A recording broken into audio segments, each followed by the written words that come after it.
What is going on, guys? Today we are looking at third in form Sigurdsson. Looking at his price right this second, he's around about 59k on the Xbox and 54k on the PlayStation. So relatively for an 87 rated card, not a terrible price. He obviously has two informs prior to this, a 31k 84 and a 36k 86. So the price difference obviously for that one rating is a little bit, but obviously as well he's only just in packs. I think it's the weekend league basically. So prices are a little bit higher. The market is dying. That is the big thing on everyone's mind. So we could see informs dropping dramatically pretty much. So another player that I'm definitely looking at as if you can get him for quite cheap. I'd say he'd definitely improve the squad. Granted, an 87 rated in this stage of FIFA, if you consistently play this game, more than likely you have got better. But if you're just starting out, or you want a budget inform team, or just like Sigurdsson in general, like personally he is a fan favourite of mine every year. I just enjoy the card, to be honest. He always manages to get a couple of informs, and obviously this being his third, I'm really happy to see it. I managed to get it in FUT Champs rewards as well, but obviously I already played with his inform before rewards came out. So looking at him, 3-star skill move, 4-star weak foot. Quite happy with that. The skill moves could be better, like always. The weak foot's decent enough. High attacking and defensive work rate, depending on where you're playing him. Personally, a cam is where he needs to be suited, as personally his pace doesn't allow him to travel back and forward. I'd definitely just keep him up top with his nice shooting, nice passing and nice dribbling. So that's personally my preference. So if you put him on stay attack, that wipes out the high defensive for me. 6'1" right footed, nice height, obviously right footed, which is always nice as well.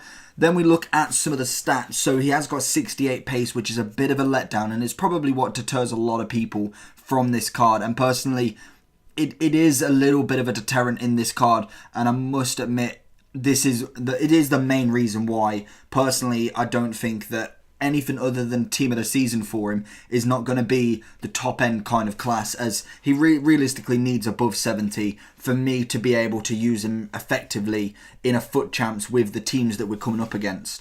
I do find he is a little bit slow, so that is a little bit of a downgrade for him, but you can work around that. There's obviously always workarounds, anyone's actual stats, and if you play with him how you should, how he plays, then he's no problem at all. Looking at some of the stats then, 91 stamina, really good, I'll happily take that. 90 composure, which is a really important one for a cam roll for me. 92 ball control, again, another really nice one. 92 curve, free kick accuracy, and 91 crossing. The crossing, not as much. Free kick accuracy is always nice. He's always been somewhat decent at free kicks. And then the curve for finesse shots and all that kind of jazz when it comes to long range shots and everything like that. Always nice to have. And that brings us on to his 95 long shots, 91 shot power. And that's pretty much his main stats for me. So again, there is obviously a lot of the shooting, dribbling and passing are all above 80, bar from agility and balance. So that's always nice to have in the card.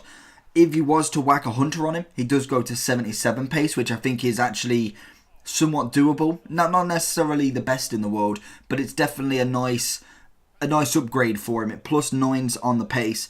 If you want to do, what does Shadow give you? Shadow gives you 12, but literally no point in that. But you will get your shooting to 94, which is always a really nice upgrade in general. If you wanted to go the opposite end and go Catalyst, again, you'd get 77 pace and pretty much most stats, bar from his long passing, would be practically 99, which again, it's very nice to utilise. It all depends on how you want to use him. Personally, I would go with the Hunter. I think the shooting on him is definitely nice. You'll see some goals he's got an absolute rocket on him, which is always fantastic for them low drivens. When it goes straight in, it looks absolutely beautiful, and he is good at them volleys as well. So overall, I think this player is more utilised outside the edge of the box. He's more that passing, that assister, and then going for them drips and drab shots where they've just popped out and he needs that little pop shot. That for me is how you play with this card. He's not a runner. He won't run past everyone. He won't dribble past everyone.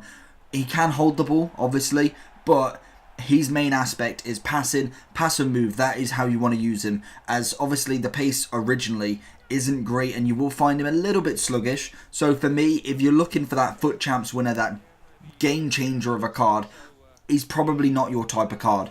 if you have got a BPL informed team, you like Everton, you like Sigurdsson, or you just want to have some fun with a card, definitely I think looking at him is really good. 87 rated, 59k. You can't really ask for much more there.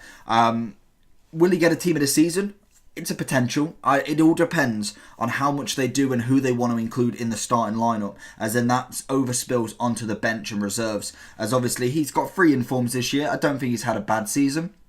So he's a potential to get one. That for me would be an absolute fantastic card as a team of the season. Really tall, very, very nice stats already. So team of the season would be a nice upgrade as well for him. So if he does manage to get one, I think definitely I will be looking at him. Team of the season hopefully won't be too much longer. We've had a look already today, and there is absolutely nothing on the game. 6 o'clock came. Promo packs as always.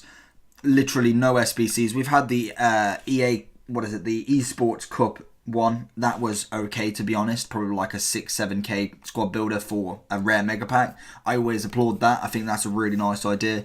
But apart from that, we've had absolute jack. We do have a record breaker, Shane Long, that I will be doing tomorrow at some point. So stay tuned for that. Apart from that, I'm just kind of going off topic a little bit.